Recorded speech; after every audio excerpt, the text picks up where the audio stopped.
Hello hello hello hello అందరికీ నమస్కారం. ఎలా ఉన్నారు? బ్రహ్మాండంగా ఉన్నారు, నాకు తెలుసు కదా. మరి ఈరోజు రావు గారి రాజమండ్రిలోకి వచ్చిన సెలబ్రిటీ ఎవరో నేను చూసేస్తాను.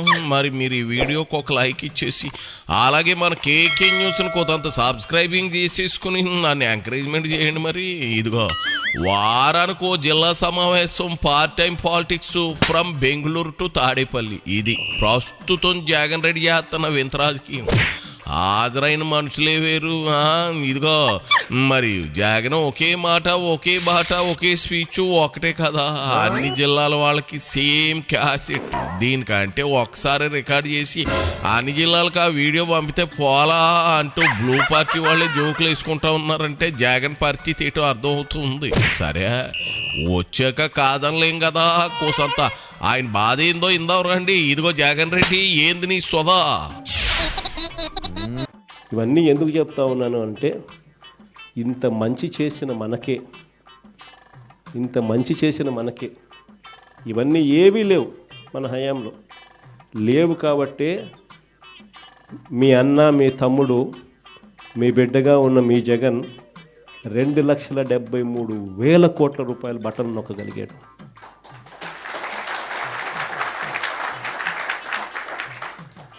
చంద్రబాబు నాయుడుకు మనకు తేడా ఏమిటి? ఎందుకు ఇద్దరు ముఖ్యమంత్రులమే? మరి ఎందుకు జగన్ నొక్కగలిగాడు, ఎందుకు చంద్రబాబు నొక్కలేకున్నాడు? కారణం జగన్ ఆశపడింది ఏదానికో తెలుసా? జగన్ ఆశపడింది కీర్తి కోసం. చనిపోయిన తర్వాత కూడా ప్రతి ఇంట్లో బ్రతికే ఉండాలని తాపత్రయపడ్డాడు జగన్. అందుకే ఎక్కడా కూడా రాజీ పడలా. చూడు జగన్ రెడ్డి, ఎన్ని లక్షల కోట్లు నువ్వు కుమ్మరించినా, బటన్లు నొక్కినా అది జనం సొమ్మే కదా.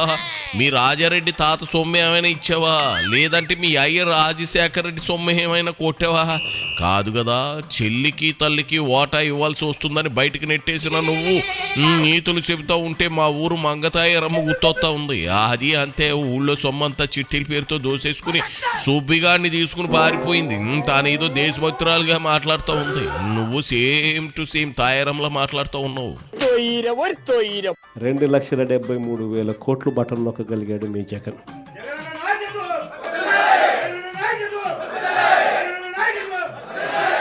కానీ ఈరోజు చంద్రబాబు నాయుడు ఎందుకు బటన్ నొక్కలేకున్నాడు అంటే కారణం, ప్రతి విషయంలోనూ కూడా దోచేసుకున్నది పంచుకోవడము, ఇది జరుగుతూ ఉంది. రాష్ట్రానికి రావాల్సిన ఆదాయాలు కూడా ఫస్ట్ టైం తగ్గుముఖం. దేశం మొత్తం 11%, దేశం మొత్తం 13% ఆదాయాలు, దేశం మొత్తం ఆదాయాలు పెరిగితే మన రాష్ట్రంలో ఆదాయాలు కేవలం 3% పెరిగాయి. ఎందుకు మన రాష్ట్రంలో ఆదాయాలు పెరగడం లేదంటే కారణం, రాష్ట్రానికి రావాల్సిన ఆదాయాలు రాష్ట్ర ఖజానాకు రావడంలా. రాష్ట్రానికి రావాల్సిన ఆదాయాలు తెలుగుదేశం పార్టీకి సంబంధించిన గజ దొంగల ముఠా జోబులు లేకపోతూ ఉంది. కాబట్టి రాష్ట్రానికి సంబంధించిన ఆదాయాలు తగ్గుతూ ఉన్నాయి. ప్రతి అడుగులోనూ ఇదే కనిపిస్తూ ఉంది. ఇవన్నీ కూడా ఎందుకు చెప్తా ఉన్నానంటే, ఇంత మంచి చేసిన మనకే ఒక్కొక్కసారి ఈ మాదిరిగా ప్రతిపక్షంలో కూర్చోని పరిస్థితి వస్తే, నిజమా? మాకు తెలియదులే, పాడిందే పాట పాచిపళ్ళ దాసుడా అన్నట్టు ఏంది గోల? ఎప్పుడు ఒక్కటే పాటనా? కాస్త స్క్రిప్ట్ మార్చమని చెప్పాల్సింది కదా. ఆ జైజైలని కొంప ముంచాయి. సిద్ధం సభకి వచ్చిన జనం అంతా ఓటేత్తని పరిస్థితి తేరేగా ఉండేది. బిర్యానీ ప్యాకెట్లకు, లిక్కర్ బాటిల్కు వచ్చిన జనం ఓట్లు వేయరు జగను. అంతేకాదు, ఈ జైజైలు కొట్టేవాళ్ళు కూడా ఓట్లు వేయరు. అదే జరిగింది. మర్చిపోయేవా? బట్టలను నువ్వు నొక్కితే నీకు వ్యతిరేకంగా జనం ఈవీఎంల బట్టలు నొక్కారు. మీరు ప్రతిపక్ష హోదా ఉంది అంటే సరిపోయిందా? జనం ఆ హోదా కూడా ఇవ్వలేదు కదా. కడుపు జించుకుంటే కాళ్ళ మీద పడుతుంది. అంచేత చూసుకుని మాట్లాడు జగన్ రెడ్డా. ఏ మంచి చెయ్యని ఈ మనిషి, అన్ని అబద్ధాలు మోసాలు చేసే ఈ మనిషిని రేపొద్దున ఎన్నికలు వచ్చినప్పుడు ప్రజలు తంతే ఇంక ఎంత దూరంలో పడతాడు చంద్రబాబు నాయుడు అని చెప్పి నేను వేరే చెప్పాల్సిన పనుల. రేపొద్దున ఖచ్చితంగా ఎన్నికలు ఎప్పుడు వచ్చినా కూడా రేపొద్దున చంద్రబాబు నాయుడు గారు అనే వ్యక్తి ప్రజలు ఈ పక్క తంతే డిపాజిట్లు కూడా రాని పరిస్థితులకి ఆ పక్క పడతాడు అనేది మాత్రం ఖచ్చితంగా చెప్తాను.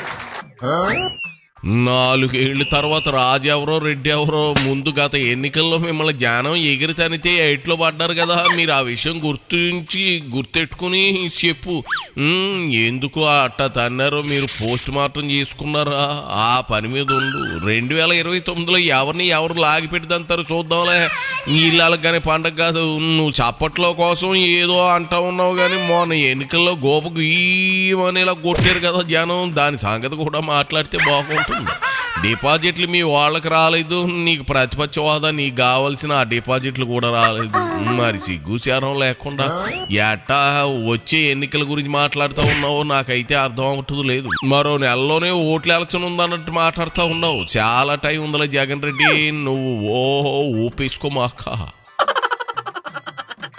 ఈసారి జగన్ 2.0లో మాత్రం అలా ఉండదు. సంక్షేమము, రాష్ట్ర అభివృద్ధి, రాష్ట్ర ప్రజలే కాదు, ఈసారి కార్యకర్తలు మాత్రం అందరికన్నా పై స్థానంలో ఖచ్చితంగా ఉంటారని మాత్రం చెప్తాను. అంతేకాదు, ఈసారి కార్యకర్తలు బాగోగులు ఒక్కటే కాదు చూసుకునేది, ప్రతి కార్యకర్తకు కూడా నేను ఒకటే చెప్తా ఉన్నా. ఇవాళ జరుగుతూ ఉన్న అన్యాయాలను నేను చూస్తూ ఉన్నా. మీకు జరిగిన ప్రతి కష్టం నేను గమనిస్తూనే ఉన్నా. మీ అందరికీ కూడా నేను ఒకటే చెప్తా ఉన్నా. ఈరోజు ప్రతిపక్షంలో ఉండం, అవతలో ఉంది అధికారం, అవతలోడు కష్టాలు పెడతాడు, అధికార దుర్వినియోగం చేస్తున్నాడు, పర్వాలా తీసుకున్నా. ఎవడు అన్యాయం చేసినా కానీ మీ అందరికీ చెప్తా ఉన్నా, అది 2.0 కాదు జగన్ రెడ్డి, 2.0 అనాలి. అది కూడా తెలీదా? సర్లే, ఏందైంది కార్యకర్తను నెంబర్ 1 చేస్తావా అంటే ఈసారి సీఎం ఈ కార్యకర్తేనా? నువ్వు కాదా నెంబర్ 2 సాయిరెడ్డిని, సొంత చెల్లిని, తల్లిని, చుట్టం ముక్క బాలినేని తరిమేసినోడివి కార్యకర్తలను అందులో ఎక్కిస్తా అంటే ఎవరు నమ్ముతారు చెప్పు? అది అయ్యే పనేనా? పాపం చాపట్ల కోసం తాపత్రయపడుతున్నావు కానీ నీ బుక్ పేరేంటి? వాళ్ళది రెడ్ బుక్, మరి నీది బ్లూ బుక్కా? నేను రెడ్ బుక్ అన్నాను కానీ మీ ఇష్టం వచ్చిన బుక్లో పేరు రాసుకోండి.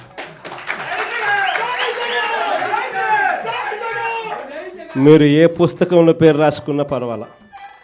దాని తర్వాత మాత్రం మనం వచ్చిన తర్వాత మాత్రం ఖచ్చితంగా వడ్డీతో సహా, మళ్ళా చెప్తానా, వడ్డీతో సహా రిటర్న్ గిఫ్ట్లు ఇస్తామని మాత్రం ఖచ్చితంగా చెప్తాను. చేసిన వాళ్ళు మాత్రమే కాదు, వీళ్ళతో కుట్రలు పన్నుతూ చేయించిన వాళ్ళను కూడా, చేసిన వాళ్ళు మాత్రమే కాదు, వీళ్ళతో కుట్రలు పన్నుతూ చేయించిన వాళ్ళను కూడా, 7 సముద్రాల అవతలున్నా కూడా, రిటైర్డ్ అయిపోయి వెళ్ళిపోయినా కూడా అందరినీ తీసుకొని వచ్చి చట్టం ముందర నిలబెడతాం. అన్యాయం చేయడానికి కోసం వీళ్ళకు యూనిఫామ్ ఇవ్వాల, న్యాయంగా ధర్మంగా పాలన చేయడం కోసం యూనిఫామ్ ఇచ్చారు. రెడ్ బుక్కి మీరు డైపర్లు ఎట్టేసుకుని తిరుగుతూ ఉన్నారు. అసలు మీ పార్టీలో లీడర్లు ఉండాలి కదా, అసలు నువ్వు అధికారంలోకి రావాలి కదా. అప్పటి వరకు డైపర్లే వాడండి, అప్పుడప్పుడు కొత్త డైపర్లు కొనుక్కోండి అబ్బాయో, లేదంటే స్కిన్ ర్యాషెస్ రాగలవు. 7 సముద్రాలు దాటినా కూడా వదలవా? చా నిజమా? నువ్వు రాజకుమారుడు, మరి 7 సముద్రాలు దాటేసి ఆ తర్వాత ఎక్కడో గూట్లో ఉండే శిలకలో ఉంది రాక్షసుడు పేణం అన్నట్టు దాన్ని చంపేయడానికి వెళ్తావా? చందమామ పిల్లల కథలు మీ బ్యాచ్తో చెప్పుకో, ఈయన భజన చేస్తారు, నా దగ్గర కాదు. మన హయాంలో ఎలా చేసాం మనం పాలన? మన హయాంలో జగనన్నకు చెబుదామని ఒక నెంబర్ ఇచ్చిన, స్పందన అని చెప్పి ప్రతి వారం కలెక్టర్ల దగ్గరికి పోయి చెప్పుకునే అవకాశం ఇచ్చినాం. అందరికన్నా అత్యధికంగా చెప్పింది ఎవరు? తెలుగుదేశం వాళ్ళే. అందరికన్నా ఎక్కువ చెప్పింది తెలుగుదేశం వాళ్ళే. జగనన్నకు చెబుదామని చెప్పి ఫోన్ చేస్తే చాలు, అవతల ఎమ్మెల్యే అడ్డుకున్నా కూడా వాళ్ళకి మంచి చేసింది మన హయాంలో జరిగింది. స్పందనలో అత్యధికంగా కంప్లైంట్ చేసింది వాళ్ళు.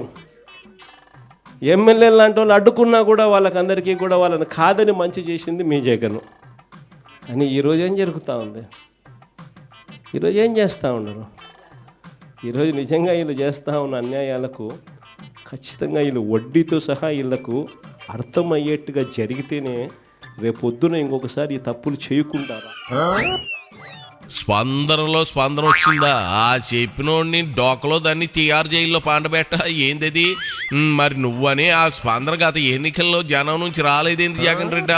మిశ్రమ స్పందన వచ్చిన ఓ 50 సీట్లు వచ్చేవి, మరి వ్యతిరేకంగా ప్రతిస్పందన వచ్చి పడింది కాబట్టేగా మోహన్ రెడ్డిగా మారిపోయావు. ఈ సొల్లి ఎంతకాలం చెబుతావు? కానీ ముందు ఎక్కడ తేడా పడిందో అక్కడ ఆత్మావలోకనం చేసుకో, లేదంటే ఎన్ని ఎన్నికలు వచ్చినా 11కు అటు ఇటుగా ఉంటాయి ఫిగర్స్. అంతే. పోయిరా రెడ్డి, జగన్ రెడ్డి ఇయ్యాల హంక పోయిరా పో.